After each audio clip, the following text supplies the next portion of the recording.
Hello everyone, a very good afternoon to all our esteemed guests today. Thank you so much for coming here today and to have this roundtable on the changing dynamics of the Middle East implications for Bangladesh.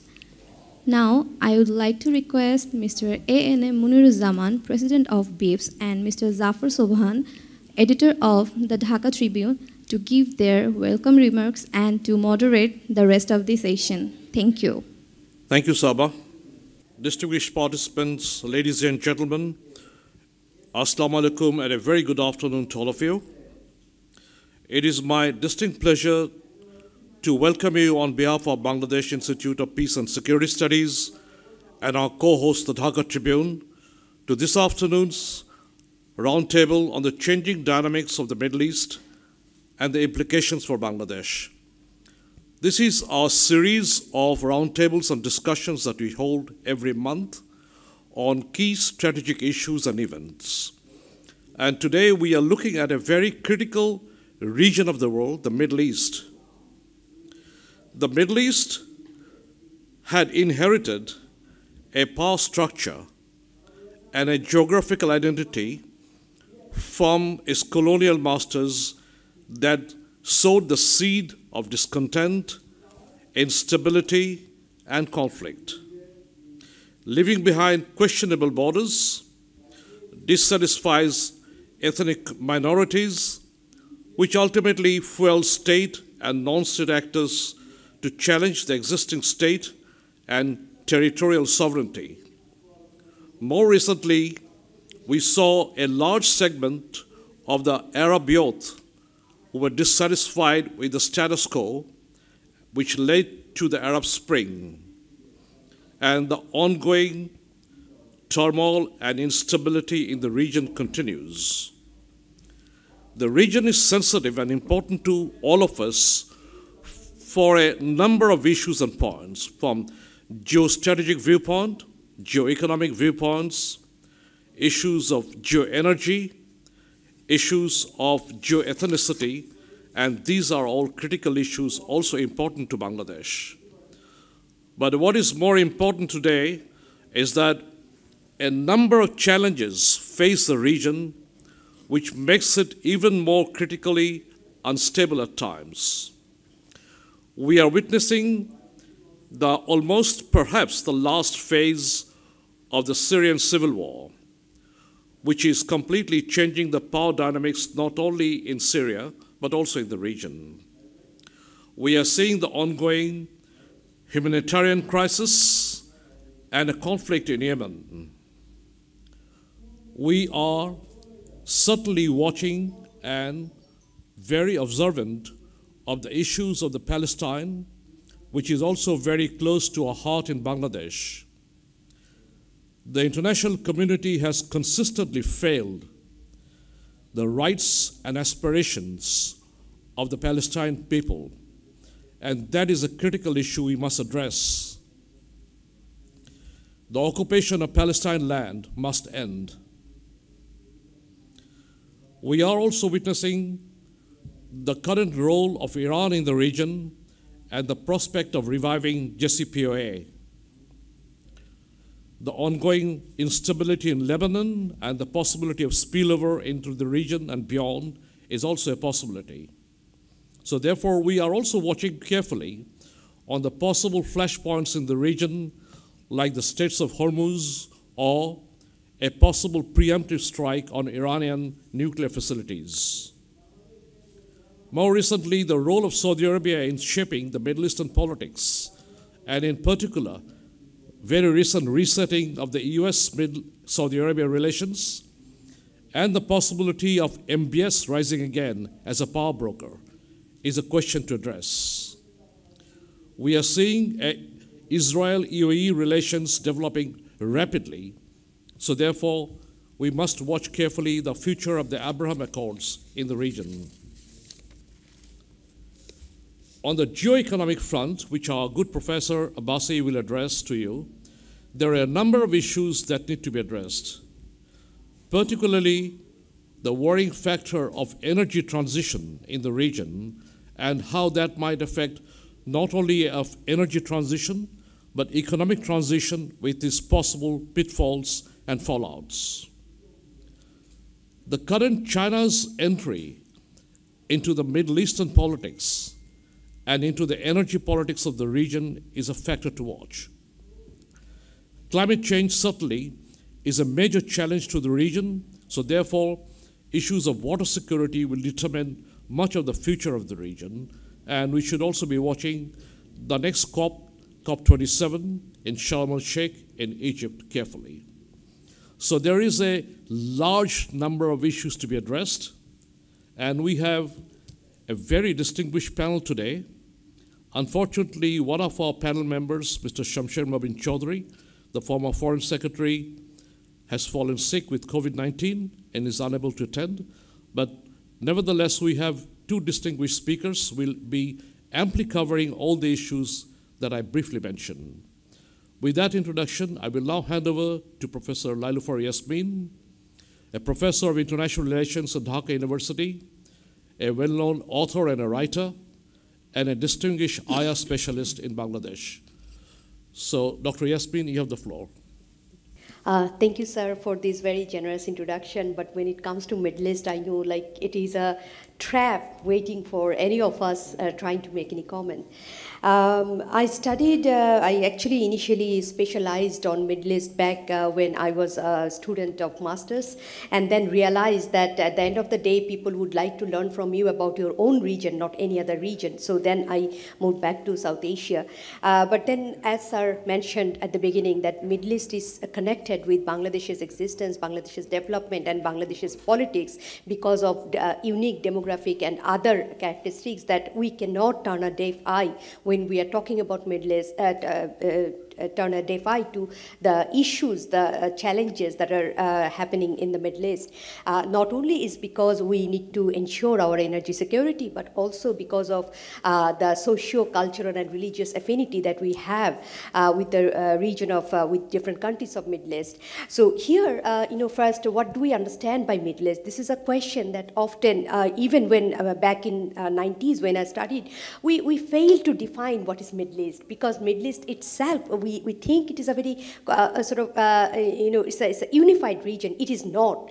That is the first idea we need to take, because when I was going through the details of Lebanon, for example, you see how the governance structure is based on recognizing neutrality to religion. So we often think it is one religion driven a region, but that is not the case. That was not the case in the case of governance, power sharing, in the case of Iraq previously. So there's a lot of diversity there. However, when from being a Bangladeshi, from Bangladesh's perspective, we often tend to see is being dominated by only one religion, and with which we feel we have a deeper connection. But as I'll discuss today, in fact, initially I was supposed to talk about Iran and some other areas, but now, the area expanded due to, unfortunately, Shamsher Chowdhury sir being infected by COVID. So first, let me start with Iran, Saudi Arabia, and the geopolitical game. In the case of any countries of the world, they have certain strategic interest and certain tactical interest. So what do I mean by strategic interest? Strategic interest is the long-term goal and objective laid out by a country, and tactical objectives are the procedural matters through which a country realizes its broader goals.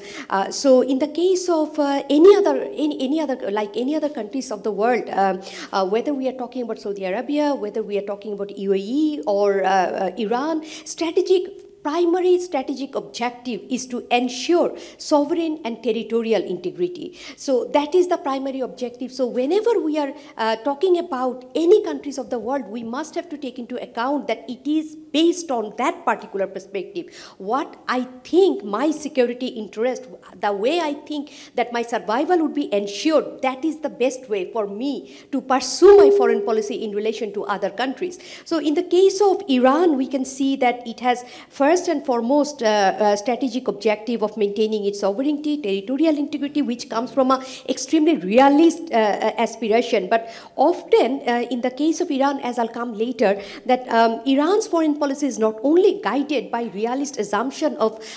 maintaining its territorial integrity, but also guided by a very constructivist idea, because it is driven also by the aspiration to maintain certain identity. So identity and its territorial integrity, both of them together, create a sort of its foreign policy overture in the long run. So a number of scholars, as I was going through some recent materials as well as some earlier materials, often we tend to think, or we tend to argue that export of revolution is one of the cornerstone of Iranian foreign policy. But over the years, it has changed. It's because of contemporary international politics, because it's a time when the ideologies don't work the way it used to work during the Cold War period. Export of revolution does not work with many countries. Many countries, they want rather a sort of export of goods, export of connections, export of resources. So Iranian foreign policy often, from the very contemporary prism, we need to change our mindset that it is always based on export of revolution. Rather, it is also based on export of its resources, goods, its ideas, because now we do not go for direct sort of exporting of revolution or sort of ideologies, but also you want to use your soft power, your soft tools to sort of infiltrate in a society in a manner so that your ideas receive a consent. So in South Asian dialectics, we call it not through coercion but through consent. So even if it's later, many other countries of the world, they are increasingly understanding the need to follow kind of South Asian dialectics, although it is not widely acknowledged as the South Asian dialectics, not through coercion but through consent. So this is some of the strategic ideas that guide Iranian foreign policy. What are the tactical foreign policy? I'll go to a little bit details later, but tacticals number one, presenting itself before the world as a peaceful nation. So that is, through maintaining a kind of friendly relations with all countries of the world, through committing to JCPOA, that is joint, you know what it is, a joint commission plan of action, joint commission for plan of action, the nuclear deal. So whatever the government is in Iran, it considers JCPOA as a part of its national strategy. It's not only an international mechanism, but this is considered as a national guideline for Iran to sort of engage with the broader international community. Number two, the tactical, sort of policies, connecting with Europe, connecting with EU, connecting with Western nations so that its trade is less hampered. Number three, priority of getting sanctions lifted.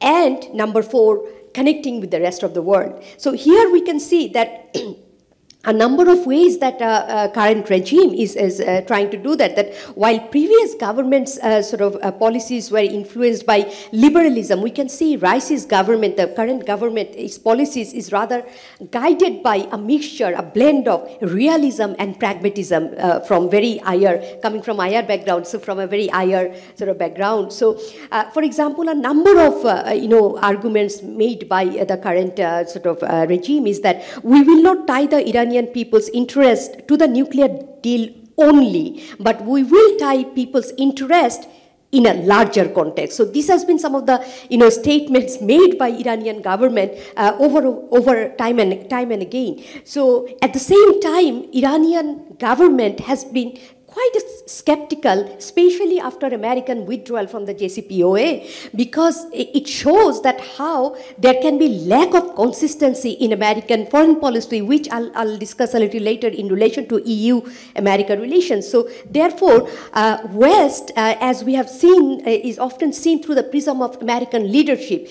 We can see in last several years that relationship has changed in a number of ways. So Iranians have started to identify this fissure in the West, within the West, that America is always driven by its particular interest, while Europe or EU, the 27 nations, they are driven by their particular interest, although, remember, EU does not yet have a common foreign policy.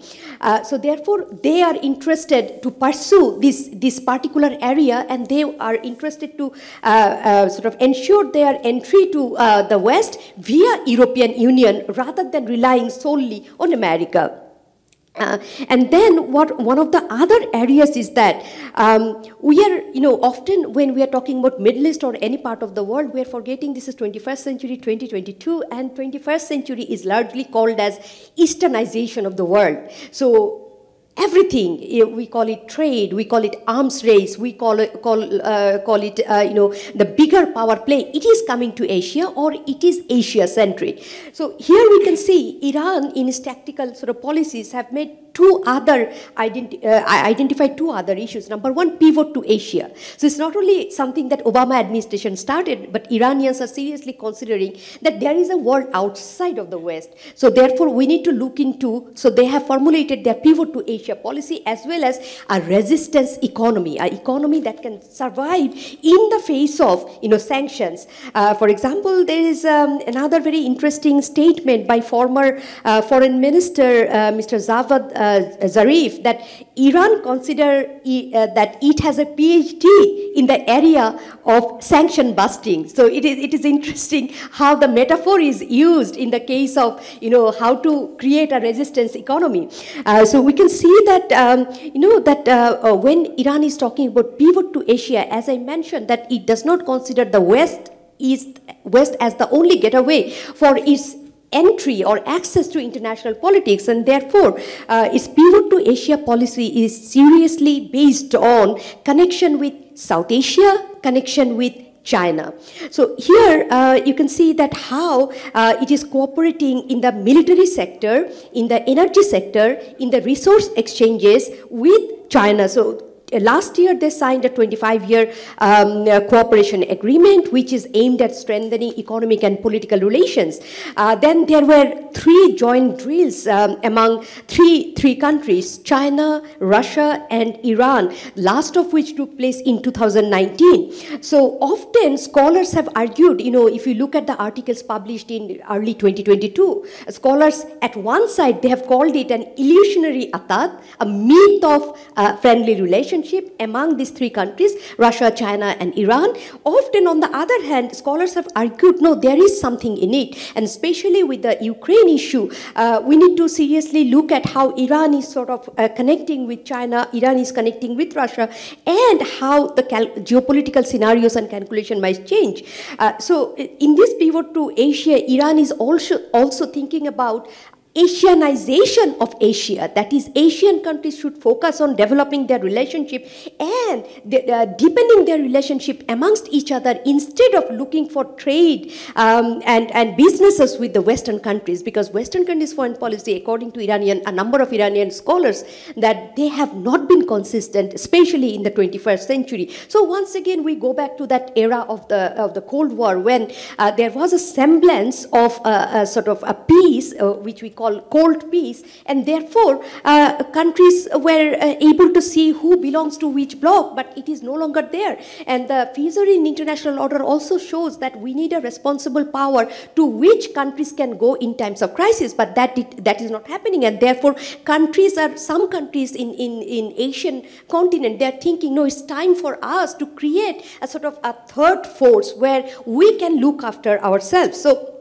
we can see that when it comes to Iran and Saudi Arabian relationship, well up to, before 2005, the late king of Saudi Arabia, Abdullah, and when Rafsanjani was prime minister of Iran, we could see that there was a thaw in relationship between Iran and Saudi Arabia, and that is before Ahmadinejad took over in 2005. But gradually we have seen that the relationship have only soured because both of the countries, they see themselves as champions of a particular sort of sect of Islam, and that actually created a number of issues, that created a number of sort of areas of conflict between the two countries. So here we can see that from the perspective of Iran, two issues that it considers as non-negotiable. Number one is ballistic missile program. Number two, backing of its allies in the Middle Eastern region. So these two areas Iran considers as non-negotiable, and it is a cornerstone of its foreign policy. So there are a number of other crises that I'm going to talk about today. Sir mentioned about Saudi Arabia and how it is regaining its importance. Yes, when the Democracy Summit took place, I know there was a lot of talks here that who are the countries became a part of this Democracy Summit. But gradually we have seen that the 2022 has changed a lot of geopolitical as well as ideological considerations. Now we can see, because of the looming or the ongoing energy crisis, the role of Saudi Arabia and role of the countries who can provide cheaper energy to different countries. This is being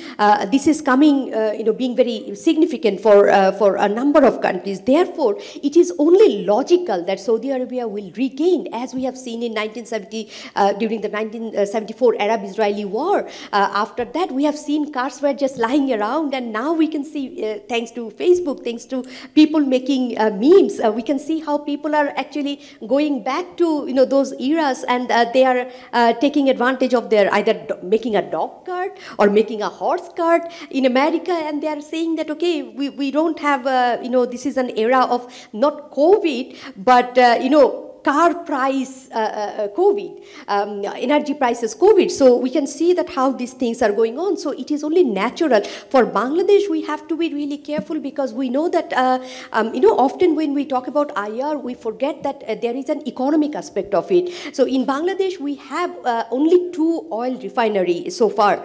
And these refineries are, they use a particular type of, they can refine a particular type of crude oil that originates from the Middle Eastern region. So for Bangladesh, this is a very important area that we need to have a stronger relationship with Middle Eastern countries, because that way we can refine oil some here, but we have to also remember that how with time, like initially we have Eastern refinery, and then there was a second one, I forgot the name of that one, but we can only refine a particular sort of oil coming from the Middle East. So for us, the strategic importance is extremely high to maintain a particular relationship with Bangladesh. That we have seen back in 1971, when Bangladesh had to go through an unfortunate politics of misrecognition, and gradually how we sort of tied our different kind of relationship with these countries, with Middle Eastern countries. So in the case of Lebanese crisis, we all know that how it is an economic crisis, and ultimately what happened is that the government started borrowing 495% against its GDP, that GDP it could produce. So it gradually went to a level that its political stability, its economic stability, and where about 6.5 million people, I think around 6.5 million people only live in Lebanon, but how this has gradually gone to, which provides us with a new kind of understanding that a lot of crises, economic crises, got even worse with the onset of, they coincided with the onset of COVID. So there is no way that you would push back, because everywhere there is a contraction of their internal economy, and that has affected. So Strait of Hormuz is another sort of possible hotspot in the region, where 35% of all crude oil shipped by sea and 1/3 of all LNGs, liquefied natural gas, that pass through the strait. So any conflict in that area involving Iran, that will have a huge impact on global oil supply, energy supply chain. So then, sir, can I have the yeah. Okay, so there are other number of crises. For example, Iraq. So why we are talking about Iran and Saudi Arabia now? So after 2003, when after the American invasion to Iraq and Afghanistan, we have seen that Iraq, its role as a regional power, there's no chance of regaining that role, and therefore what happened is that now regional power, if we can call that way, Saudi Arab and Iran stands. So with the post-election turmoil in Iraq, with the way Iraq's internal sort of governance structure and management is being affected, we can find that a number of sort of gaps there. So in the case of Palestine, well, it can take a whole another session only to talk about Palestine and the way this issue is going on. But I will not go to much detail as His Excellency is here. But what I'll sort of add that the way it is going and the way we have seen the violation of human rights there by the occupied forces, and whatever we are looking at, there is no solution can be acceptable except for our equitable and something that reflects the wishes of the people who live there. So that is not only a Bangladeshi position, that I mean Bangladesh state's position, that is I think position of anyone who is talking about human rights. So we have seen recently how the issue of human rights is sort of applied selectively. So we have selective remembrance, we have selective forgetfulness, we have selective application of human rights. But this is one of the area, if you are talking about government by the people, for the people and of the people, we have to also talk about a state and its reflection in international politics of the people, by the people and for the people.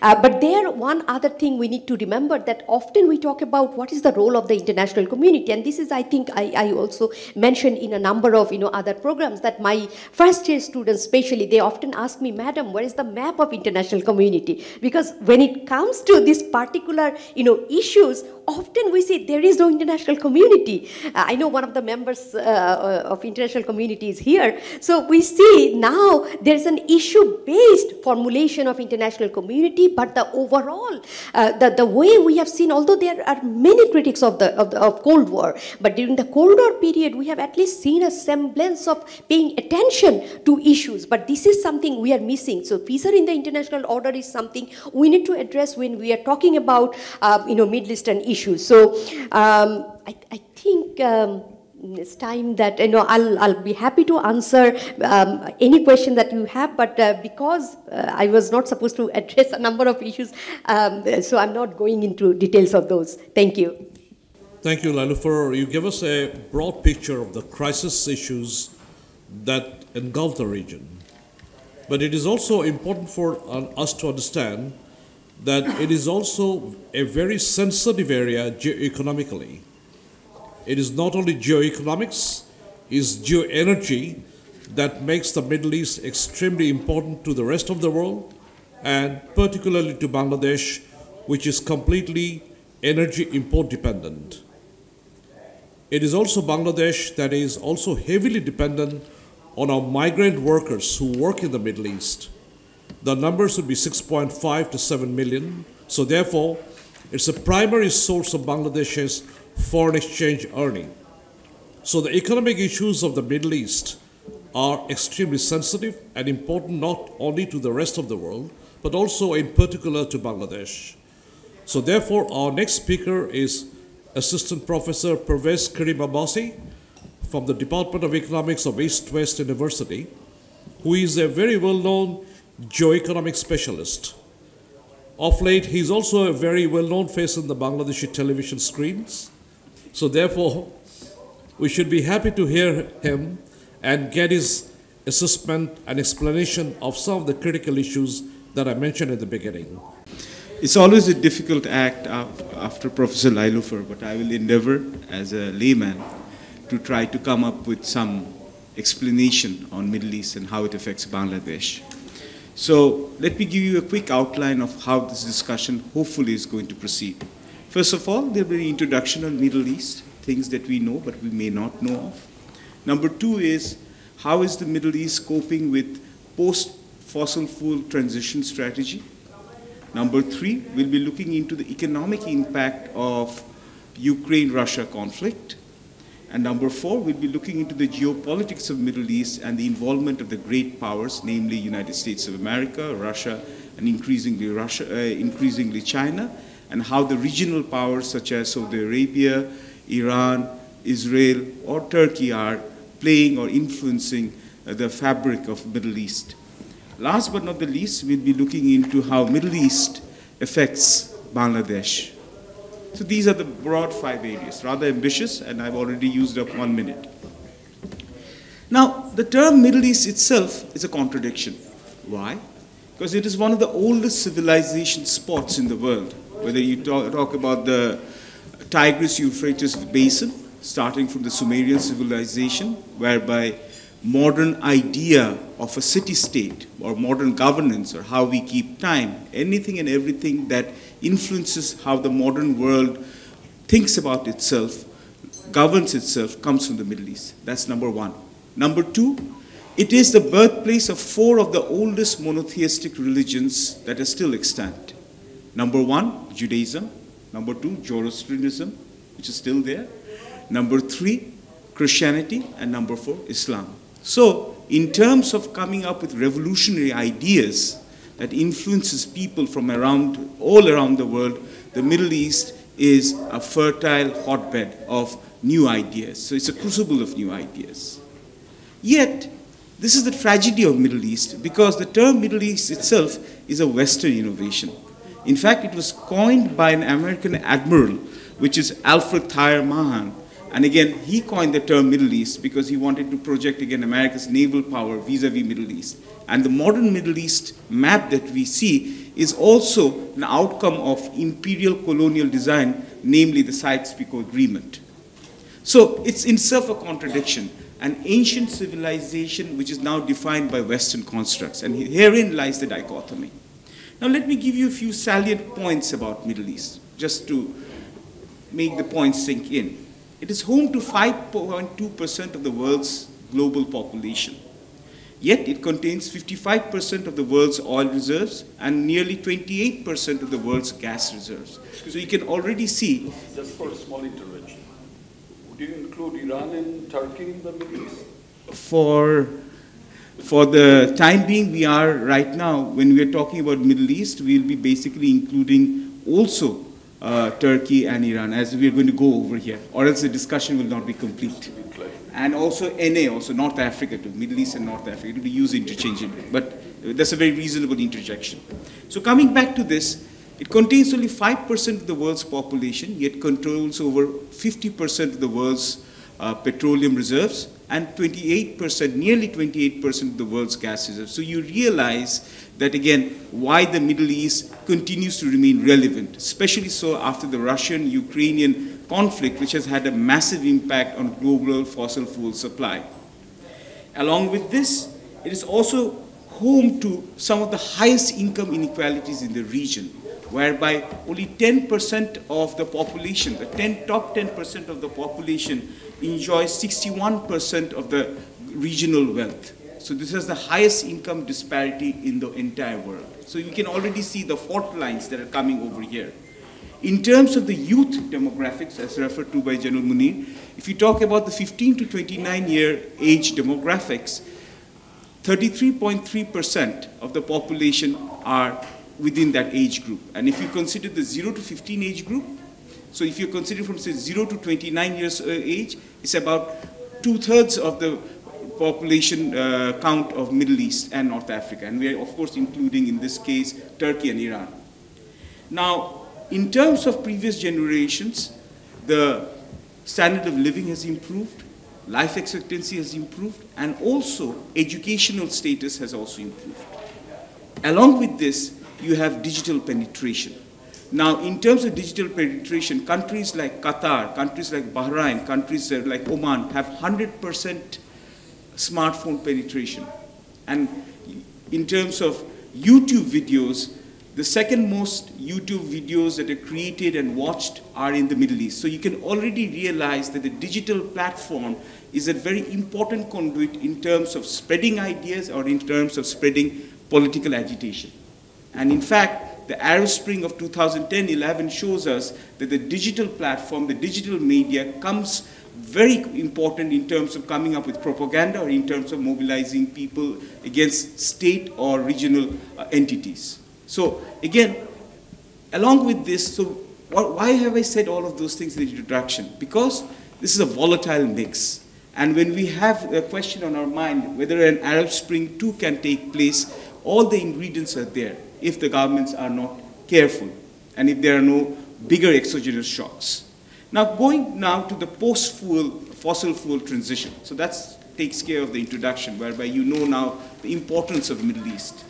Now, if you talk about the post-fossil fuel transition, we often think that, oh, the Middle Eastern countries are filled with, and again, pardon to all my Middle Eastern counterparts, many of us think erroneously, and it's a fallacy, that the Middle Eastern countries are backward-looking, dependent on the West, and they don't have any idea about what to do in the future. They're just sitting on their fossil fuel reserves. But that's wrong.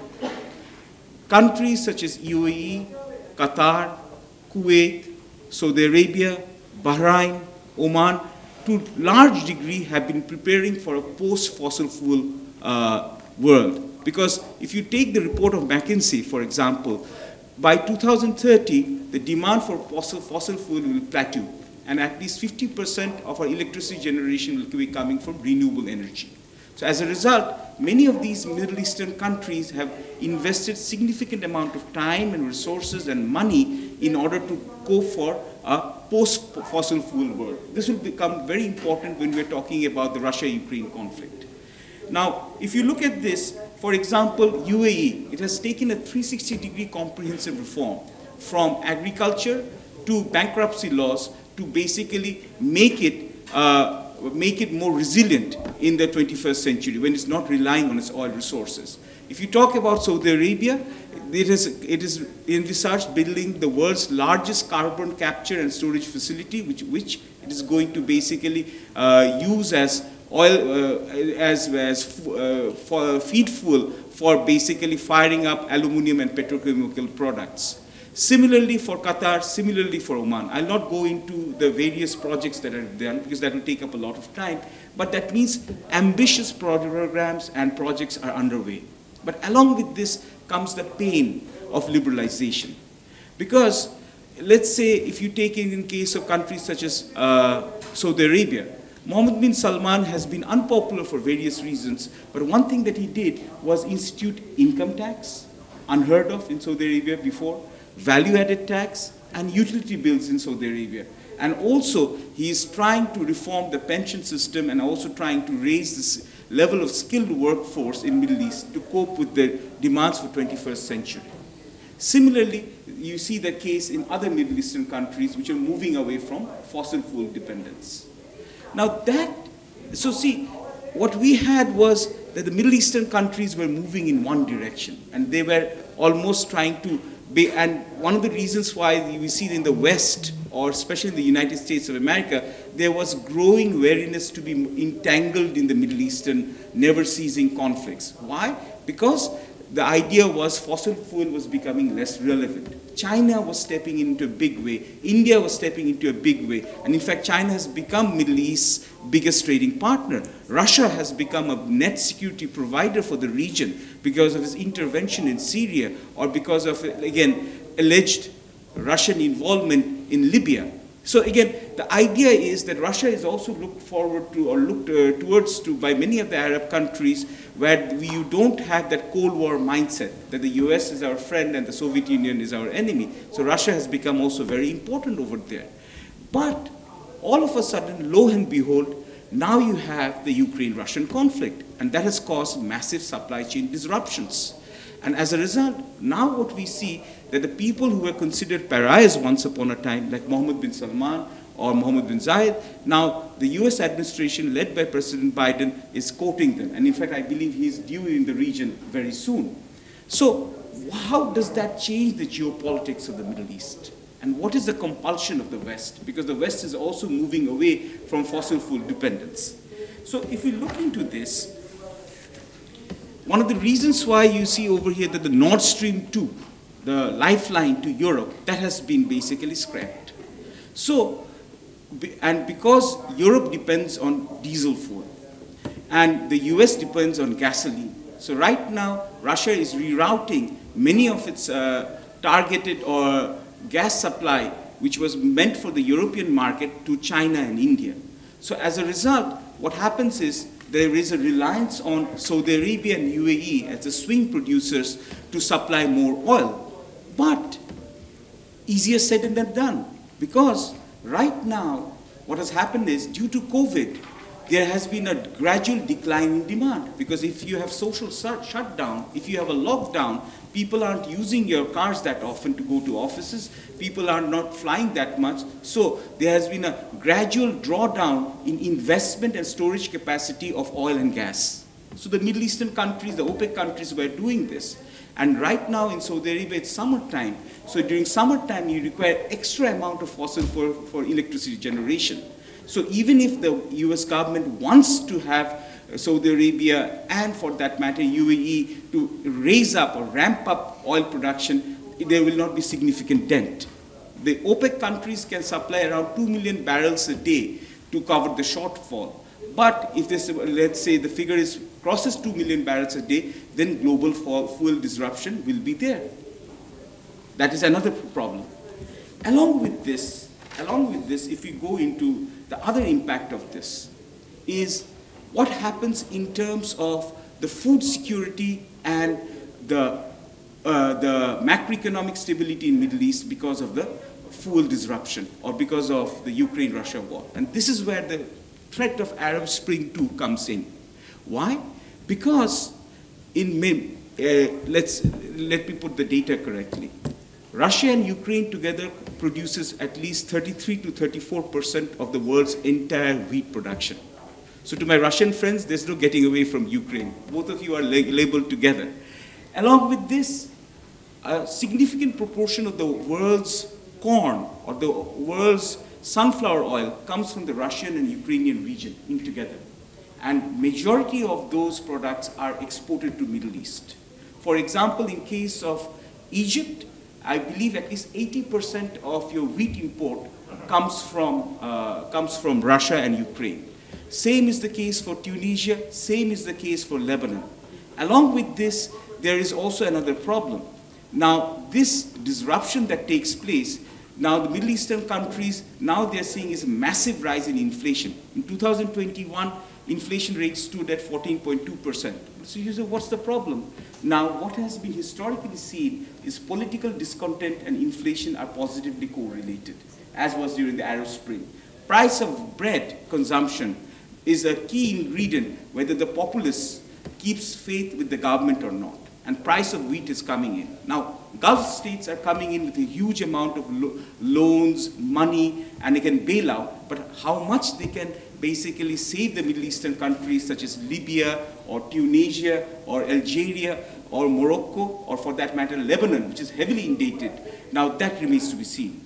The problem is not universal because for countries such as Iraq, they are reliant on wheat export from USA, from Canada, from Australia, and they get their gas from Iran. So again, the problem is not the same everywhere. Now that brings us to the most important aspect of this, the changing geopolitics of Middle East. China has become the biggest trading partner of Middle East. And China is probably the smartest player in the Middle East. And I repeat this, they are having influence without entanglement. They are having influence without entanglement. Because some of their major BRI friends are not friends among themselves, like Saudi Arabia, like, for example, Iran, or for that matter, whether you talk about the issue about Egypt and Ethiopia, though it's outside the realm of North Africa, but again, there's massive conflict. Now, China has been basically piggybacking on the work of United States of America and Russia.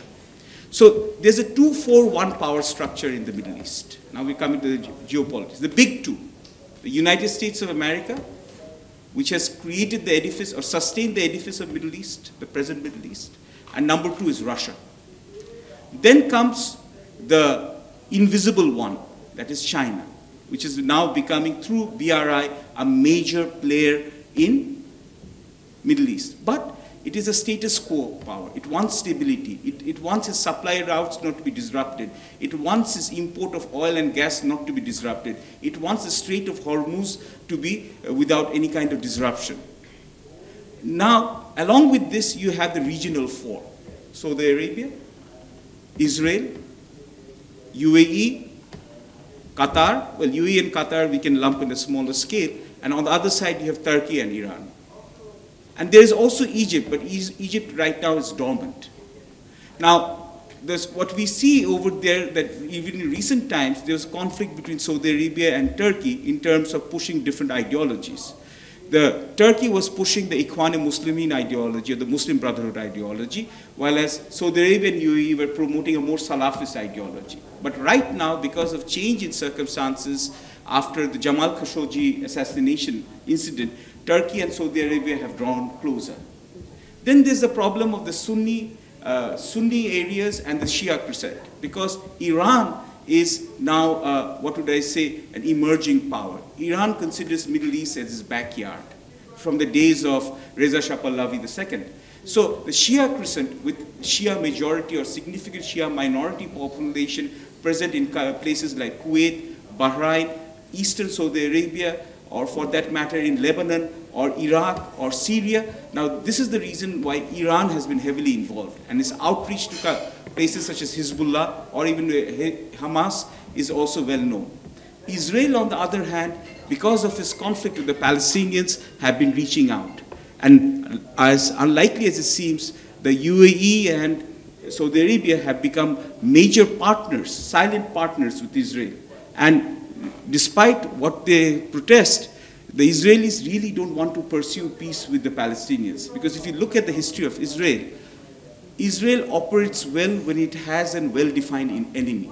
The moment there is no enemy, Israel breaks apart. Because the fissures that you have in Israel, the Ashkenazis, the Sephardim, the Yemeni Jews, the Ethiopian Jews, and the ideas of the Orthodox Jews being exempted from army service. It's no longer being exempted from army service. There's a lot of political tension within Israel. So the threat of the Palestinians, or the threat of the Arab-Israeli population, that basically keeps many of Israel's military and political establishment in line.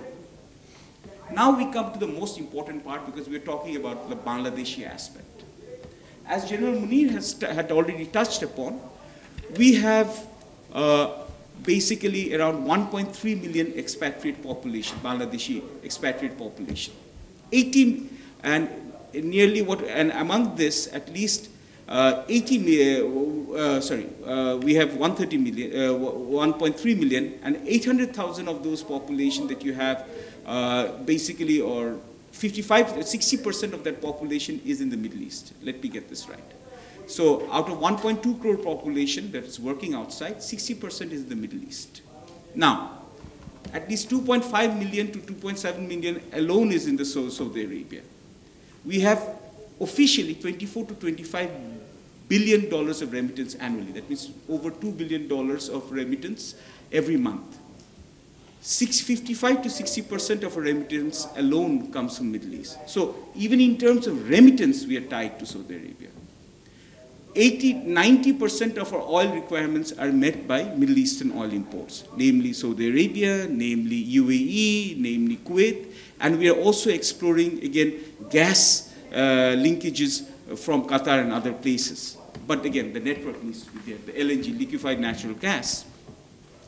And along with this, Middle Eastern countries, Gulf countries, they give us bilateral loans, or again aid, and the Islamic Development Bank is a major investor in Bangladesh.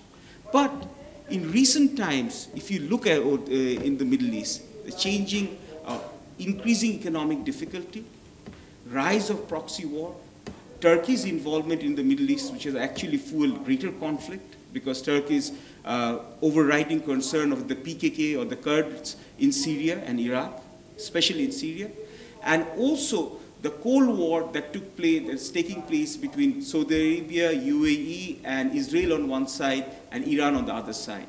And things have been complicated further with the United States of America trying to mend fences with Iran and Venezuela to raise oil production.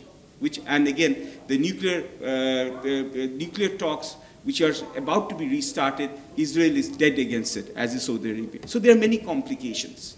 And with the coming World Cup in Qatar, many more Bangladeshis have gone. This year alone, we want to send another 1 million people to the Middle East. But what has happened is we are sending large pool of unskilled labor to the Middle East, and they send us a ready source of remittance. And that has cushioned Bangladesh from a lot of blows. But what happens when this golden goose stops giving egg? Because increasingly there is a backlash against expat workers in the Middle East. With rising levels of unemployment, reduction in social benefits, and the government also facing budget deficit and current account deficit, the mood against the expatriates is getting uglier. There's a need for high-skilled labor. Low-skilled labor is being phased out with higher automation. So Bangladesh is not only being hit by the oil impact, but again, our future strain, our future flow of remittances, that can itself be disrupted. And there is also that, and this is another thing, this is the elephant in the room, there's also rumors every time that Israel always requires recognition, and Israel's drive for recognition amongst Muslim majority countries such as Bangladesh or Pakistan, that is often discussed from time to time. So that also adds a complicating factor. And in recent times, I'm just going to wrap this up, and in recent times, there's another point that I missed out, was in the Eastern Mediterranean, you have greater investment of Europe. Because right now, you have Israel, right now you have Cyprus, you have Greece, you have Algeria and Egypt working together in a consortium to basically uplift offshore oil and basically liquefied natural gas. And you also have the trans-Mediterranean LNG conduit, which Italy is planning to get from Algeria and Morocco. And spreading all over is the US's schizophrenic foreign policy. Engage, disengage. Disengage, engage.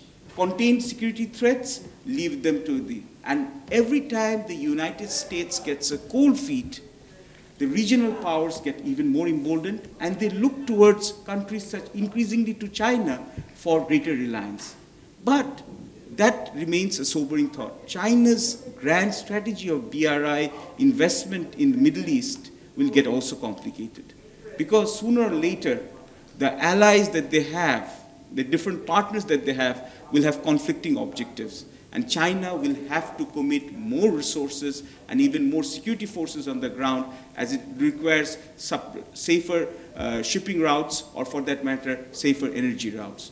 So interesting days ahead, but we hope that the Middle East, being a dynamic place, the people over there have a greater degree of peace and stability, and they do not get the bad press for which they are unfairly known. That it is a place of continuous conflict.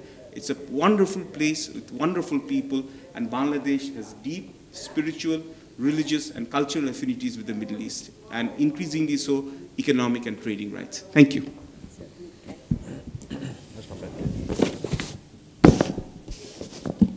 Parvez, thank you.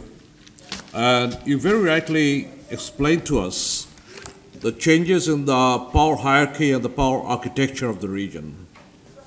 There is one other actor who is extremely active in the region, is India. And it plays an active role in fostering relationship with most of the Middle Eastern countries.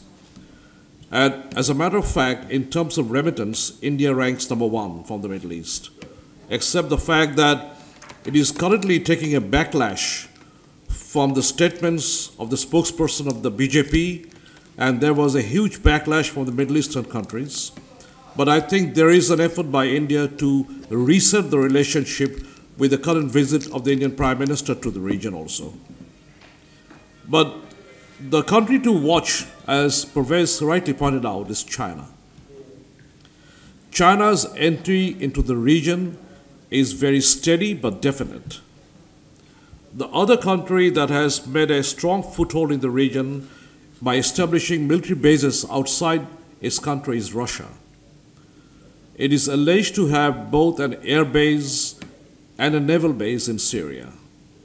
So therefore, the power dynamics of the region is in a flux, is changing rapidly, and we need to watch it carefully. But it is an interesting region to watch, and a critically, geostrategically important region to watch. With that, we will now open the floor to your questions and comments. Please, when I give you the floor, take the floor, identify yourself, introduce yourself briefly, and then ask a question. We would like to take in as many questions as possible, but before I do that, Our other speaker has a point that she wants to add to her initial statement. We'll hear her and then come to you. Yeah, I'll just take a few minutes. It happens so that I speak fast and then I miss out some of the points that I've already jotted down. In fact, Parvez pointed out how Middle Eastern countries are sort of dealing with their this transition to post-fossil fuel, economy. So this is something that did not go unnoticed by Middle Eastern sort of polity in different countries. So at least when it comes to relationship with Bangladesh, we know that talks are going on between Bangladesh and Saudi Arabia under Saudi Arabia's Lucas policy, where investment of from 30 billion to 50 billion, it could be as less as 30 billion or as high as $50 billion in our export processing zone. That talks are underway since 2019.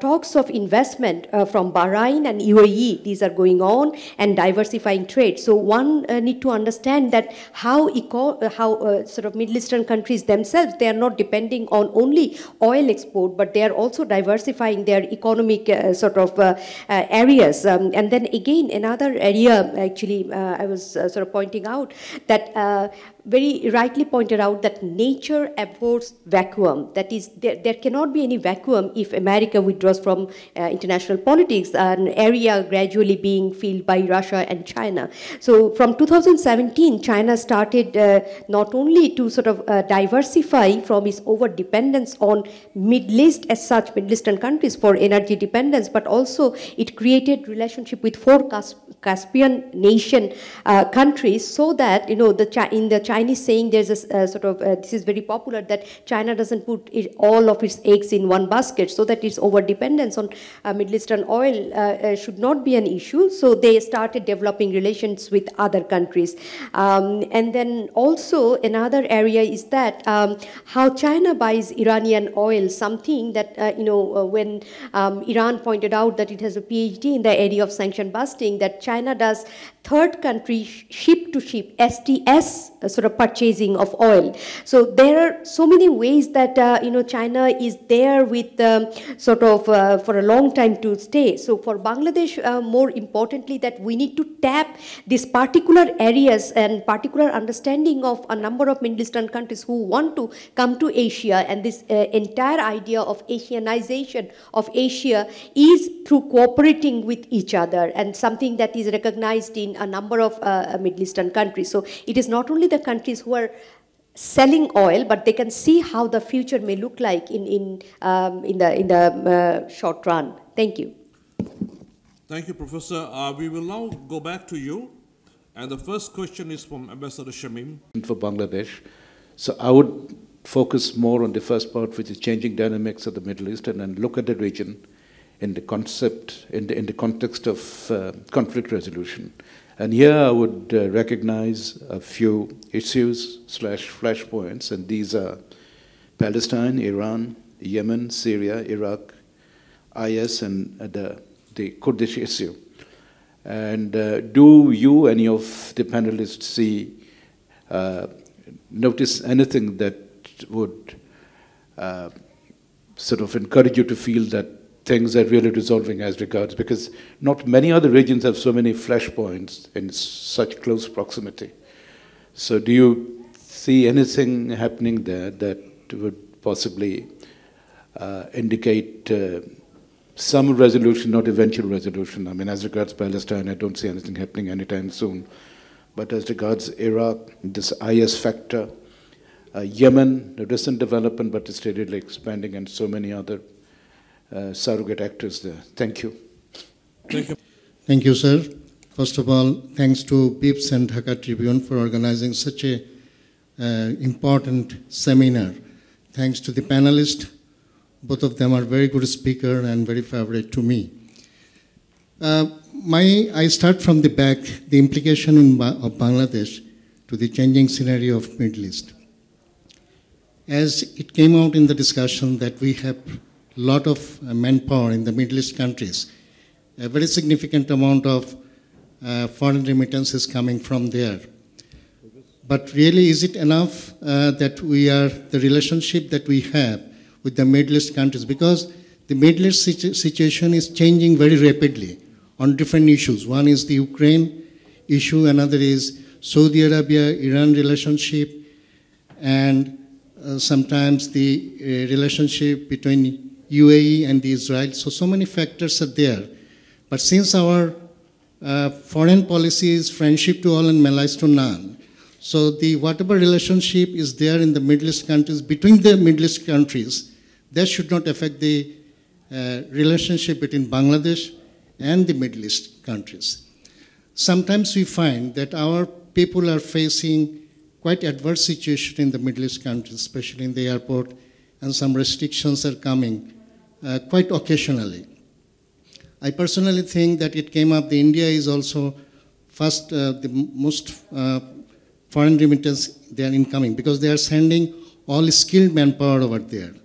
So if we send semi-skilled and skilled manpower and they take up some of the good posts, I think some of the impressions of those countries will be changed towards our country. And my question to the panelists is that, do you think that our relationship with the Middle East countries on all those scenarios are good enough, or we need to improve further? If it is so, how we can do that, since our foreign policy is quite unique in nature, friendship to all and malice to none? Thank you, sir. Thank you. I'll come back to you. Please wait.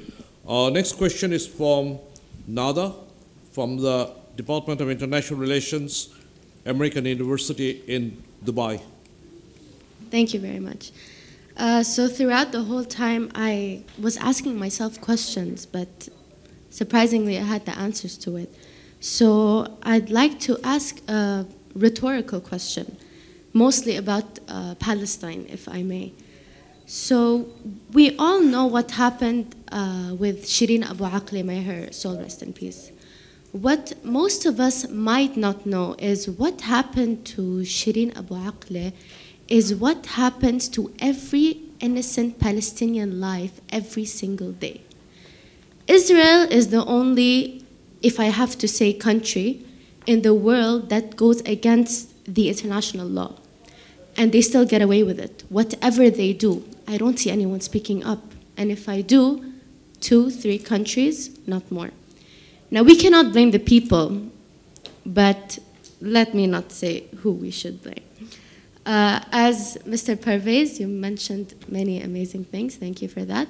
You did talk about the digital platforms and how many people can spread awareness and talk about what's going on. And thanks to that, most of us know a lot about it from the digital platforms. There is a little problem here, is that whenever, and this is my personal experience, whenever Palestine is mentioned in the digital platform, we are always silenced. We can get blocked. We get either non-Palestinian supporters to attack, but we don't get Palestinian supporters to see what we're talking about, because the people that are in charge of social media, whatsoever it is, YouTube, Facebook, Instagram, you can find a person with many followers and many viewers. But once Palestine is mentioned, Instagram automatically, or Facebook, or whatsoever social media it is, it automatically blocks, tries to silence the truth. When we try to spread awareness and try to speak up, this is happening in Palestine. It's been happening since 1948, and we have been silenced since 1948. So my question is, when will our neighboring countries speak up? Because this will not work. Palestine will not be free if we all stand up together as one nation, because this is not peaceful. We see countries talking about human rights, but they have no humanity to talk about human rights. So my question is, when are we going to stand up? Thank you. Thank you. Thank you very much. I'll come to you. I'm come from private sector, ABCCI. So I have to talk with business. Middle East politics are creating complex day by day. We think Bangladesh has no ability to control the Middle East politics. So we should maintain the good relation every Middle East countries for our business. Thank you. Thank you. Thank you. General Shahid, you have the floor. Thank you very much, sir. I'm Major General Shahid, former ambassador to Libya. Yes, Middle East is changing, but we Bangladeshis are changing. When I say Bangladeshis, I mean the policy, the way we look at Middle East. Are we changing? Before I come to the portion, I've got two observations. Number one is then about the Professor Parvez was saying that about inclusion of Turkey in the conflict zone. But I have got an experience in Libya. Yes, Turkey has brought stability to the conflict in some of the areas, like in Libya, which I myself have experienced, I've seen, number one. Number two, the center of gravity of Middle East is being shifted gradually from Riyadh to Ankara. Today in the morning, if you have seen the breaking news, that Turkey has agreed to the proposal of inclusion of Finland and Sweden in the NATO. But it's actually not the NATO business, but just we have to wait for a few days. You'll find what Turkey has got out of this simple signing. You just wait for a few days. So what I'm trying to say is that Turkey, inclusion of Turkey in the Middle East power game, I see in a different perspective. It is reducing a lot of conflict, especially in the Mediterranean area. And there is as Madam was saying that about the only country which is saying about Palestinian is the Turkey itself. And my last observation is that one of the major reasons, rather policy makers in West, especially in America, power corridor, is the Israelis. Keep Israelis safe. Whatever you see, they are going to do it. Let's go to the example of Egypt. Egypt is one of the, there was a proverb that what Egypt thinks today, Arabs used to follow those things. Or, I mean, that's how it used to be. Now just see Egypt. I've seen Egyptians, what they talk. They look at UAE for anything, for any, I mean, any aid or any ideas and everything. So Egypt is one of the best examples how a dynamic country and which most powerful country, and Egyptians are, really a very dynamic civilization. But look at what had happened. So coming to the question is that is Bangladesh is thinking beyond its labor market to the Middle East, or is different thing? Thank you very much, sir. Thank you. Brigadier Manzoor? Actually, this is such a topic. I have so many things in my mind. However, I'll make it shortcut. First, regarding the Palestinian issue, I'd like to say we can always, point our mind, talk to our mind, who are the countries most vocal about Palestine issues? You'll count 1, 2, 3 countries, not more than that. Are we with them? No, not at all. So this is the situation of Palestine. If we are not united, it cannot be solved. So this is one part. So out of my experience, I come back to one of the issue. It's quite a back, but it is related to Bangladesh and Middle East and Iran. Since Iran issue came up, so I happen to be the defense attaché or defense advisor to Pakistan, and I used to cover Iran also. So I happened to visit, and my ambassador is also here, Mr. Shamim. So I happened to visit Iran quite a number of times, and it was in the year of 2007. So when I was talking to, my counterparts in Tehran, so number of issues came up. It was in the year of 2007, just remember. So there was some, embargo was not in full practice, but even then they were complaining Bangladesh is not cooperating in business, etc., etc. Then they were referring me, Mr. Afsanjani visited Bangladesh possibly in 96 or 95. There was a MOU signed between Bangladesh and Iran to establish a oil refinery in Chittagong and finance it was supposed to be financed by Iran completely. Then they were telling, and you have not, implemented it. So what was my question? What was my, answer? Then I was just keeping quiet for some time. Then he understood. And I said, certainly I'll talk it out when I go back. Then they said, look, you didn't implement what we did, but you see Sri Lanka is having one refinery, Pakistan is having one refinery, and India is having 2 refineries. And Bangladesh, we want to give you cheapest oil, but you are not coming with us. So this is our situation. Again, I try to relate, then you will understand what I want to say. Possibly same thing is in your mind also. In 1988, Iran-Iraq war, we were completely sided with Iraq.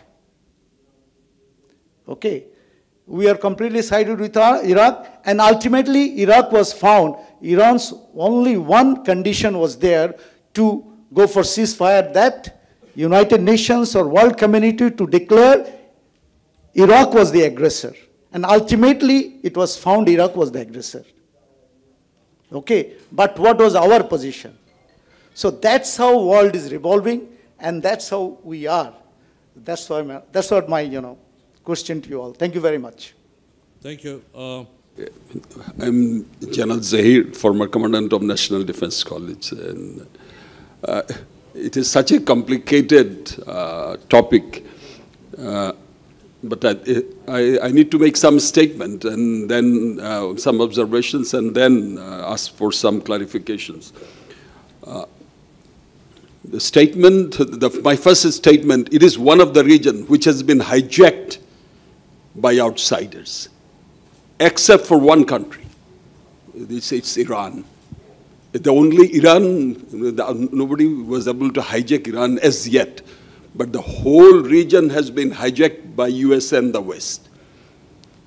The business of Middle East is not within the control of the states of the Middle East. And the politics about Middle East, the Western politics, basically US-led Western politics has been based on geopolitics of oil, we have already heard about it, and keeping the Muslims divided on many issues, civilizational fault lines, then Shia, Sunni, and Salafis, and all these issues. And thirdly, after 1948, the supremacy of the state of Israel in the Middle East, being the smallest country in the Middle East, who is a proxy state of the West. I will always say that. The Israeli security as the interest has been given the highest priority in shaping the whole geopolitics of the Middle East. And internally, there are fault lines, very clear fault lines. These are civilizational. Even our one religion couldn't really bridge this gap. These fault lines are on the one side the Arabs, and then the Persian, and the other side is the Turkic race led by Turkey. And these fault lines have not yet been breached. But recently I find it's a very happy thing that Turkey, there is a rapprochement, I think, happening between Turkey and Saudi Arabia. At least there is a first step to that. And also recently there is, this dialogue is going on for a long time, but recently we are seeing the new move to have a dialogue between Saudi Arabia and Iran also. So this is whether this will be allowed, whether these dialogues will be allowed to be successful, we have to really see. Now, what about Bangladesh? And the problem with Bangladesh is we need Middle East. And we are emotionally, spiritually attached to Middle East. We are very spiritually and attached to Palestine. And we can assure you that the people of Bangladesh is always with you. But you understand the limitations. And that's why Bangladesh is friendly with both Turkey, Bangladesh friendly with Saudi Arabia and the Gulf states and the Arab states. At the same time, we are friendly with Iran. And we have been in the past. We have economic and other relations, especially migrant workers have been working in all the three segments of the country. So Bangladesh has to craft a policy, which I would say that very creative, diplomatic, what I will say, sort of posture, wherein we maintain good relation without being misunderstood by the other. We have to maintain good relation without being misunderstood by the other. And Bangladesh, I think, is a country in a position to play a role in bringing these three blocks together. I think we and our Prime Minister, I think in some of the YC or our forums have tried to air this also, that we should play a mediation role in bringing Turkey and Saudi Arabia together, and Saudi Arabia and also Iran together. And I think we could play this role. My worry is about what he said, about we are sending non-skilled people to the Middle East, but we are seeing robotization. And world is really, really moving to robotization. Because of this COVID, we have seen how robots have been used in lieu of unskilled laborers and others in China and other places, in Japan and others. And I'm afraid if the Middle Eastern countries, they really go and replace these non-skilled people with robots, we have a big problem. And this is, I think, is a threat.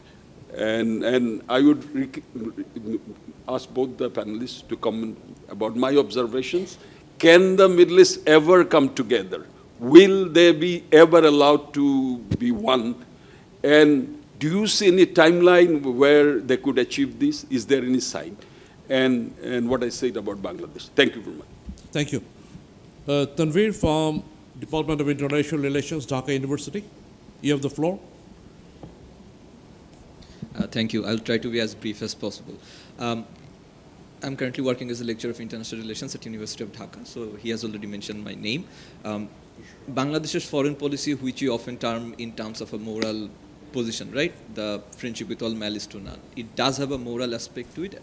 At the same time, it does have a realpolitik aspect to it. So I believe we need to look into that, both of that, when we talk about Palestine and Middle East. So as one of the key founding members of Al-Quds Committee regarding the independence of Palestine, Bangladesh does need to take a stand in regards to that. At the same time, we need to come to terms with the reality that we face. In Middle East, if we are looking to enhance our businesses, the products that we are going to make, has to be up to the standard, right? If Australia can be one of the key suppliers of red meat to Middle East, despite being thousands of kilometers away, by maintaining halal standards and all the kinds of health standards that needs to be done, Bangladesh, unless and until we are able to do that, Middle Eastern countries are not going to buy our products. And the kinds of standard and testing institutions that we have in Bangladesh, the certificates that they're given, the products that are being made, will certainly not be up to the standards that needs to be there for us to export to Middle East. That's number one. Second is that regardless of whatever steps we take, there is going to be certain degrees of pitfalls when it comes to the labor market. So it should be our policy to ensure that people who will be returning are integrated into the domestic economy of Bangladesh, because they might be going as unskilled labor to Middle East, but they do offer us a huge opportunity to be using them as kind of skilled labor, because by the time they're returning, they have experiences in high technology sectors. Third is a question of how Middle Eastern states are themselves internally structured. Yes, Middle East is a new front of digitalization and digital platforms. At the same time, Middle East is also one of the forefronts of digital surveillance to begin with. A lot of these digital surveillance technologies are happening in Middle East. So that would question how the internal structure of Middle Eastern states are going to be. Third would be how Bangladesh engages with Middle East to begin with, because I believe some specific points need to be pointed out in regards to that particular aspect. So Bangladesh already has a military position in Kuwait, as part of a UN program since the second Gulf War. I would term the Iraq-Iran was the first Gulf War to be more true to the terminology. Bangladesh needs to engage into security perspectives as well. If we want certain things to come up, IR is mostly in terms of transactional relationships. We'll have to provide Middle Eastern countries with certain things that are unique to them. As the future trajectory looks like Middle East is going to be a bit more turmoil, filled with turmoil than it was used to be. Let me explain how. As the ambassador to Libya pointed out how Turkey has kind of accepted the terminologies for Finland and Sweden to join, Russia would find itself far more isolated in the greater European plane due to the quagmire that they have created in Ukraine. As such, Middle East offers a plausible outline, or let's say plausible route for Russia to exert influence on the global stage. They might create some issues with Venezuela in southern United States, the Latin American countries, but that will only ruffle a few feathers because United States is predominant in the Western Hemisphere. They might try to create new avenues in Africa, but that is not going to be as consequential as any forays that is being made into Middle East. So that is number one we need to understand. Second and third, we see a global trend of militarization and how securitization is happening. So that would further accentuate the already existing features in various countries. Yes, temporarily we are seeing certain degrees of rapprochement between some of the actors, but the major fault lines do exist. If I take a quote from a fictional character in Game of Thrones, then chaos is a ladder.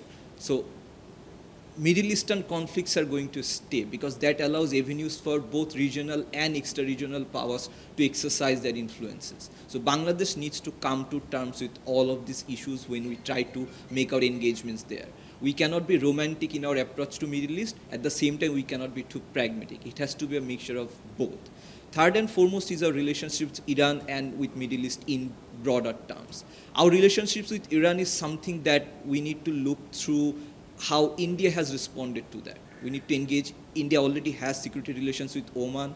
Indian Rafale planes which are flying from France were refueled by United Arab Emirates, and a lot of security engagements are going on. So I believe we need to enhance our own relative position vis-a-vis certain other states if we actually want to engage in Middle East, because superpowers like United States might have an alternative out of Middle East, but countries like Bangladesh, we are there to stay, and even in next futures, maybe a few centuries, Middle East, given its religious, cultural, and political history, is not going to be something that is isolating to Bangladesh. We are always going to be engaged there. How we see the nature of future engagement requires a bit of soul searching, whether we have been able to properly engage with Middle East or not. Because on the cultural front, Arab culture is something that is very vibrant, right? Whether we have a cultural approach to Middle East or not, whether we have a cultural outpost like American culture centers that they have to Middle East or not, we need to look into that. Without having a comprehensive approach to diplomacy in Middle East, we cannot simply be overlooked by economic constraints and simply look at cheap labor or cheap sources of foreign remittances, because cheap things do not last very long. So I'll wrap up on that point. Thank you. Next question is from Ishraq. Okay. Where are you? Okay, yeah. All right. So I'm Ishraq, and I have graduated from Mahidol University, which is in Thailand.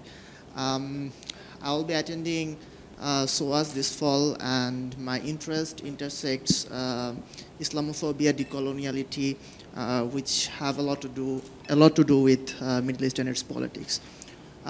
When I read the title of today's seminar, I thought it would have included the aspect of the domestic changes in the domestic political makeup of the Middle East and how it would be impacting Bangladesh's domestic political scenario.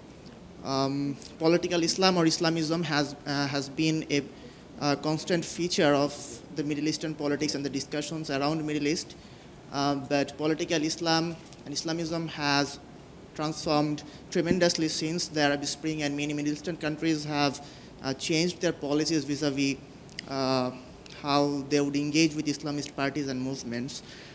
Even the states that used to sponsor Islamism as a state policy, or even the Wahhabi form of Islam, they are also setting a certain ceiling that is much lower than it used to be earlier. So I want to be taking very long, so I would ask the panelists to shade focus on that and reflect, for example, how the Saudi variant of Wahhabi Islam and the way it exports its ideology to other countries would be impacting Bangladesh's political scenario, especially in regards to certain... Would you be brief, because we are almost running out of time? Yeah. So basically, my question would be how, for example, the Saudi variant of Wahhabi Islam and its export to Bangladesh, possible export to Bangladesh would be perhaps reinforcing a version of Islam that promotes authoritarianism. Thank you. Our next, so I'll come to you, is the Egyptian ambassador. Sir, you have the floor. Thank you. Thank you, General Munir. Thank you, Zafar. Thank you for the panelists. I just would like to cast the light on one thing only. Middle East usually is the heart of any conflict all over the world. If you are going to look what's happening in Middle East now, we should not brush our sights away from what's happening in Asia and in Europe. There is some preparations now is running in the Middle East. The Saudi-Turkey approach, the Iranian-American negotiations in Qatar, even the Turkey approval for, not approval, the consent or the agreement that they have done with the Sweden and Finland, which means that what's happening in Asia, what's the conflict, the confrontation between America and China, confrontation between America and Russia, okay? There is some preparation in the Middle East to pave the way for the American, okay, to settle their force there. His Excellency, the former ambassador in Libya, he mentioned something that it was it's very astonishing for me when he said that Turkey is the stabilizer power, right? Yeah, in Libya. I wonder how you can say that, however, that even the Libyan now for 2 years, they cannot form a government. The Beba is clinging to in the power away from Libya. Let's look to the Syria. What's happening in the Syria? The intervention of the Turkey in Syria and the northeast disturbed the whole Syria. The only part that it's upheaval now in Syria is just the northeast. And look what happened in Iraq. They just bombed Iraq a few days ago. So I don't think that Turkey is not that stabilizer. Plus, what if you like the opportunism, the political opportunism is something, of course, that I do not oppose it. But the approach now between Saudi and Turkey, I think it is dictated by superpower. They don't want the Middle East to be a conflict area.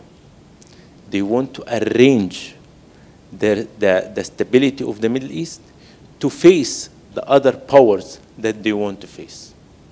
Thank you. Thank you, General Munir. Having heard, it's a vast subject. I think we cannot summarize it in a very brief, but I'll be very brief in asking that Bangladesh, right from the very inception, played a coveted role in this region. If you want to stretch the region from Middle East to North Africa, I think Bangladesh continues to play. The leaders of Bangladesh, the authorities in Bangladesh, maintained very close relationship with most of the leaders. And that was very significant in maintaining the other relationships, be that political, economic, social, cultural. The people of Bangladesh had close affinity with number of countries, and that is what the foreign policy of the country evolved from.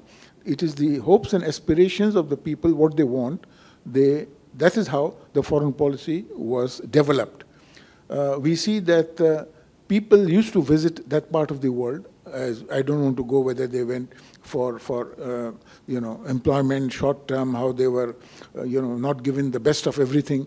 Well, still I would say in number of countries, Bangladeshis are in big demand, in high demand, and they manage most of the things without, I think, with Bangladeshis' involvement in that region, things would have been very expensive, very costly, very complicated. This is a reality. I don't want to go into detail. I think we all know what I'm talking about. Having said that, the present government in Bangladesh also maintains very good relationship. Just to add, I'm sure we all know about it. The two diplomats who were acknowledged as given the highest award, one was from where was it? From UAE? From UAE.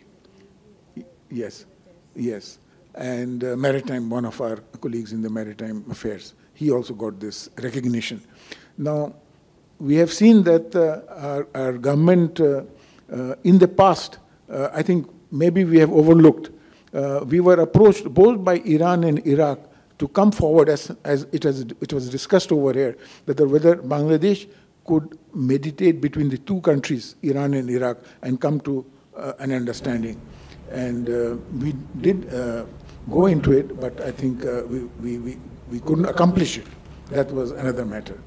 So like this, I would say that Bangladesh has been quite involved in this region, and we have benefited in many ways, as we have discussed over here. It will continue to be so. It's not, I know people are thinking that others will take over. Well, when time will come, I think our people are also quite getting prepared to accept that as a challenge. The challenges will always be there. We maintain very good relationship with Palestine. That has been one of the cornerstone of our foreign policy, and will continue to do so. I think this has been, the ambassador is here, and he does understand that Bangladesh have given special attentions to Palestine. Things, as General Munir mentioned, that the development that took place between some BJP leaders' statement, that is very interesting, where India has taken this as a big challenge. In certain quarters, they want to because this has become a serious problem for the region, not only for India, because other countries can't move to do anything. It is between India and those countries that has to be resolved. One can say that Bangladesh can do something in this matter, but it's a very sensitive and very difficult at this stage. Well, this is the general observation I have. Thank you, sir. Thank you. The last question will be from Mr. Rushd. No, from her idea about my question, from Professor Lailufar, that is about Palestine and PLO, that we know in the world the PLO is the legal authority and accepted in UN and among the world communities. But due to Iranian proxy wars, Hezbollah and Hamas, they grew up in Lebanon and in Gaza or in West Bank areas. And you see there are a lot of clashes, lot of things happen there in Israel or in that areas. So in many times, this creates a problem when we deal with the Palestinian problem in the international arena. So how do we assess it, and what is your opinion? Thank you. Thank you. We will now go back to our speakers. Each of you can take 3 minutes to respond to selected questions. And we will start with Parvez. My answers will be less than some of the questions, length of the questions spoken. But that's the way of things.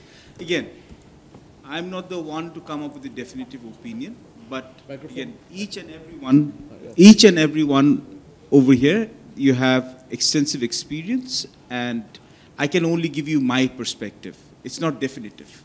Nothing is definitive in this world, except for the fact of you have to pay taxes and you have to die. And the only definitive aspect in Middle East is there will always be conflict in Middle East. It will not change. Since time immemorial, when you see that when Adam and Eve had came in, Cain and Abel basically, the first recorded murder, all in Middle East. It will not stop. Number one. Good one. Won't stop. Number two, talks about Arab unity is completely a false narrative. Yeah. Because there is nothing called an Arab. Only their unity is in terms of language. And that is the language, the written language. You talk to a person from Morocco, you talk to a person from Iraq, and you talk to a person from Jeddah, their dialects are even different. Often they have difficulty understanding themselves. The languages, the cultures are different, the customs are different. And again, if you talk about Arabs, we think immediately they're Muslim Arabs. No, sir. The significant Christian minorities in Arab, some of the biggest leaders in Palestine, PLO, were Christians. The originator of Baath, Michael Aflaq, was Christian. Thank you. Now, and Arabs themselves do not get along well with themselves. Even within Palestine, you have PLO and Hamas on West Bank and Gaza. The Palestinians have been betrayed time and again by the Jordanians, by the Saudis, and by even the Egyptians, all because of their own strategic interests. The Palestinians have been fighting themselves. See, these are issues that you need to make. Even within Israel, there's a certain significant proportion of people who want peace and who want a two-state policy. Not all Israelis are bad. The biggest critic of Israel is a Jew, Noam Chomsky. I'm not saying again. And the idea is that these easily coming up with these narratives is difficult, number one. Number two, when we look into this, because of these proxy wars that you have, Turkey is pursuing new Ottomanism. They want to sell weapons and arms and engineering. That's it. And yes, the lure of Ottomanism, those Turks of the Ottoman Empire is completely different. Erdogan faces an economic meltdown, one of the highest rates of inflation in the world, and he's high probability of losing elections. That's why he's looking for another conflict. In Libya, the Russians and the Turks are locked out, Khalifa Haftar against the UN-recognized government. There is a growing fight. Within Saudi Arabia, MBS's, Mohammed bin Salman's coup, we really don't know if he's going to ascend to power or how long he's going to stay in power, because there's a lot of resentment within the House of Al Saud. And again, 100-year dispensation, Saudi Arabia, which was created with Western support, that might dissipate too. See, these are many unknown unknowns that we do have to know. And as vis-a-vis Bangladesh, I must say this, when Sheikh Mujibur Rahman, whom we proudly call Bongo Bondhu, when he was basically lobbying for Bangladesh liberation, the famed Indo-Israeli guitarist, pianist, Yehudi Menuhin, came with Israeli support. And it is widely reported that he turned it down, because he said that there will be basically support for Palestinians as a developing country, as a Muslim country against colonial and Western oppression. And Bangladesh has sided with this. However, the growing reality is that on small Muslim states, majority states, there is pressure from the West, especially also by Israel, aided and abetted by Saudi Arabia and UAE allegedly, to give Israel recognition. But Bangladesh is already too late to the party. We are not going to get significant recognition, but what we are going to create is political instability at home. Because one of the successes over here is you ask a person in the village, he or she sympathizes with Palestine. That is another aspect of this. And if you are talking about our relations with the Middle East, it needs to be sorted out, but we don't have the power. Think about the labor abuse that goes over here. Think about the female labor abuse that goes over here. Little or no report over here. Every day we see horror stories of sexual abuse and oppression. We cannot even bring this because of a power asymmetry. The Bangladeshis go in significant numbers for Hajj and also for for tourism in UAE, but we have not been able to leverage it. We hear stories about $10 billion halal market, let alone $10 billion halal market. We import cows from India. If you want to expand your basically halal market, you need immense amount of cow and agriculture, water and agricultural feed. Not feasible. See, these are things that you need an economic analysis for. And in terms of Bangladesh, we are saying we are going to send skilled labor, but we are a direct outcome of our broken education system. Youth education unemployment is the highest. Educated youth unemployment is the highest. How are you going to send skilled labor? We import skilled labor from the rest of the world. Easy to say, difficult to conduct. And India can get away with sanctions busting policy arrangement with Iran. Bangladesh is too small. We can't even solve our Rohingya refugee crisis. How are you going to mediate between Saudi Arabia and Iran and Turkey? It's very good. The idea is good. We can't even solve our Rohingya crisis. And this is a matter of deep shame. And somehow, the foreign policy levers that we are supposed to have in the Middle East, it has not translated. We have the 3rd or 4th largest Muslim majority population in the world. Somehow it has not been converted into terms of strength. We have not been able to cultivate the contacts. Securing oil at concession rates, getting some investment, and sending our unskilled labor. These are the 3 priorities that we have. Unless that changes. And we cannot change this also. You cannot blame it on the government because you are also limited by your resources that you have. And last but not the least, the Middle East will continue to be a fertile ground for proxy war. Whether it's in Libya, whether it's in Iraq, whether trifurcation. Why? Do you know the reason behind this? Because the current Middle East is an artificial creation for the Sykes-Picot Agreement. And the colonial underwriting that has taken place, that is losing steam. So in recent and in future, you will see greater tension in the Middle East rather than lesser tension. And that itself is the biggest problem. Thank you. Thank you, Parvez.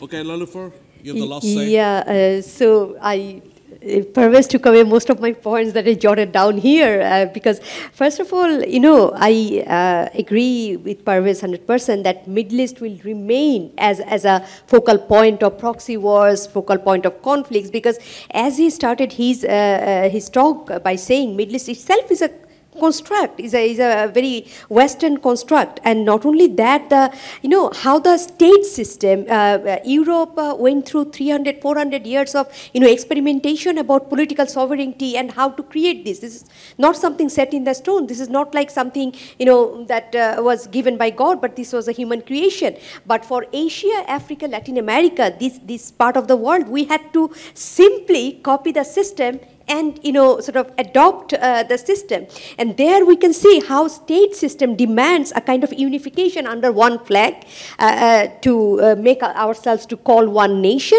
But one state equal to one nation solution, it has not worked for many of the European countries itself. So how will it work in an area where, as Parvez mentioned, bifurcated by language, ethnic differences, their custom, because the way Islam entered in this part of the world through due to Sufi tradition. Here you can sing, you can dance, and gradually, as pointed out very succinctly, gradually the infiltration by Wahhabi version of Islam, how our culture is being very very conservative. We have not seen that before, and I'm not saying it is right or wrong. I'm not saying that, but I'm saying that how we have seen a cultural transformation over time in Bangladesh, and one of the primary reasons of that is the manpower export to Middle Eastern countries, because we thought we are sending people to earn money, but people don't only just sit there, work, go to sleep and come back home. They also bring ideas. So this is how we can see that how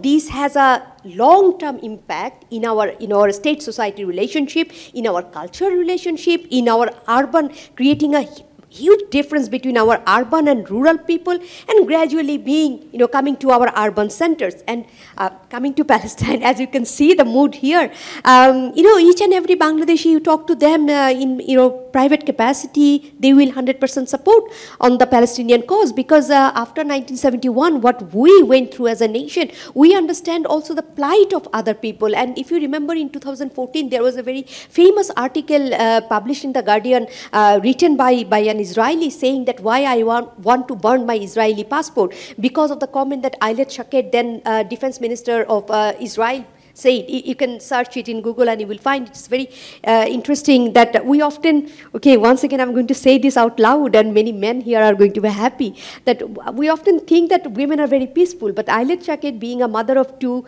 and a former justice minister of Israel, she had a very potent solution to quote-unquote Palestinian terrorists that kill all the women and there would be no next generation of Palestinians. And this was coming from a woman saying that, so there will be a mixed breed, and that is how you get rid of a nation. So once again, whether we like it or not, women are at the center of creating a nation, breeding a nation, and the next generation of teaching a nation. And that is very, very interestingly pointed out by another woman. You see, so there's a lot of currents to this issue, and why Palestine is still having a sort of observer status at the UN, despite, so many years of oppression. Each country, very unfortunately, and this is going to hurt, really hurt, that driven by its own national interest. So as long as, it goes on, and if we cannot make ourselves valuable to the other, quote unquote other, our causes will not be seen as a cause. And that is true for each and every country. Often we can be very, very critical of this country or that country, but we have to think what I would have done had I been in that position. I would have done exactly the same thing. You see, so this is a very, this is coming from Thucydides, from Peloponnesian War 2,000 years back. This is the lesson of IR, unfortunately, when we are dealing with another state. As Machiavelli said, there is nothing called public morality, as in when I'm dealing with another state, I cannot that state to be benevolent to my interests. There is no altruism in international politics. No country helps another country out of their inner goodness, because states cannot have inner goodness. States are driven by their national interest. That is the unfortunate truth. Can Middle East ever come together? No. Absolutely no, because nothing called, there's not even a Muslim world. Look at, and if that, how countries with Muslim majorities, I don't like to call them Muslim countries, rather Muslim majority countries, and they're all driven by their respective. Today, how Turkey and Saudi Arabia is friends. Today, how Saudi Arabia and Israel, they are creating a friendship. They are providing airspace and other facilities. So how can you say what is going to happen in 5 years, 10 years' time? Then again, Bangladesh playing an active role in mediating Middle Eastern. Parvez very interestingly sort of pointed out that we first need to take care of our own house and then pay attention to what is happening in the Middle East. We can rather create this favorable atmosphere for others to come and invest here instead of trying to solve their political issues, because sort of threats to one sort of issue is multiple number, and until and unless you are attached to that particular society, the nitty-gritties. Because whenever I visited on that part of the world, even when I was in Istanbul, someone when he heard that I am from Bangladesh, started speaking in Arabic with me, and I said, no, I'm from Bangladesh. He said, because you are from Bangladesh, you are supposed to learn, supposed to know Arabic. I said, no, I'm from Bangladesh, I know Bengali, and my second language is English. He said, no, each and every Muslim must learn Arabic. I said, no, that is not true. That is absolutely not true. That is a perspective I got in the European part of Istanbul, near Istiklal Caddesi, where all the major, that's a hip happening place, and the Russian embassy is right there in the Istiklal Caddesi. So you see, we often mistakenly think that there is this veneer of connection because of religion. That's absolutely untrue. And it should come up more in this sort of discussion so that we can talk about it here openly, and we can publish it thanks to Zafar, and other people get to know about it. And we need more discussion so that we do not have false apprehension of any quote-unquote brotherhood. There is no brotherhood if you're, if you don't have anything to offer to your brother, right? So thank you, sir. Thank you, Lailufar. And now for the concluding remarks, we'll turn to our co-host, Zafar Sobhan, editor of Dhaka Tribune.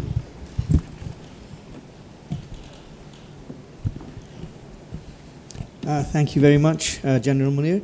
Thank you to our two panelists, Professor Lailufar and Professor Parvez, for a really rich and engaging discussion on the Middle East, where the Middle East stands in relation to the rest of the world today, and of course where Bangladesh stands in relation to the Middle East. I also want to thank all of you for joining us in this discussion. It was graced by, I think, at least 3, if my count is correct, ambassadors from the Middle East. We've had a statement in question from a very eloquent spokesperson from Palestine, and also many former ambassadors and other eminent commentators and intellectuals here from Bangladesh have participated in this discussion and really have added to the richness.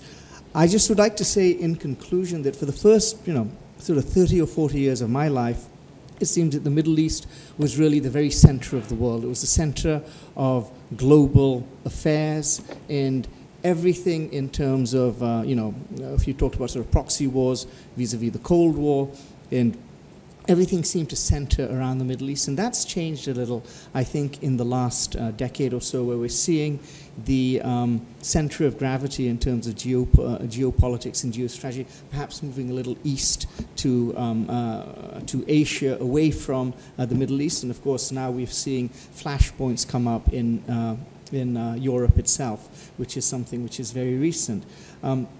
Nevertheless, I think what this discussion has really laid bare for all of us is that regardless of how the center of gravity may be shifting, the Middle East remains and will always remain an absolutely crucial area for the rest of the world.